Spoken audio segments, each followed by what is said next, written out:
BNP যদি ক্ষমতা আসে জনগণের ভোটে, সেক্ষেত্রে আমাদের প্রবীণ সাংবাদিকরা এবং সেক্ষেত্রে আমি বিএনপির কোনো পরিকল্পনা আছে কিনা, যে 60 বছর বয়স হওয়ার পরে অনেকে দেখা গেলো যে বেকারের ভিতরে পড়ে যায় বা নানান ধরনের সংকটে পড়ে, সেক্ষেত্রে সরকারিভাবে কোনো পেনশনের ব্যবস্থা বিশেষ করে সাংবাদিকদের করার কোনো প্ল্যানিং আপনার আছে কিনা? ধন্যবাদ আপনাকে। যেই বিষয়টি বলছেন, এরকম প্রত্যেকটি শ্রেণী পেশা মানুষের বিভিন্ন রকম দাবি দাওয়া, বিভিন্ন সমস্যা আছে। বাংলাদেশের বর্তমান বাস্তবতায় হয়তো আমাদের সকলকে একটু ধৈর্যশীল হতে হবে।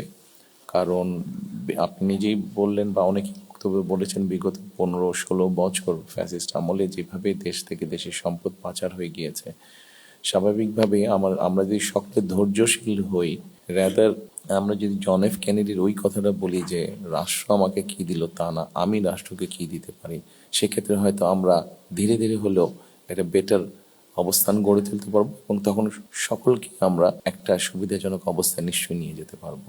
Thank you.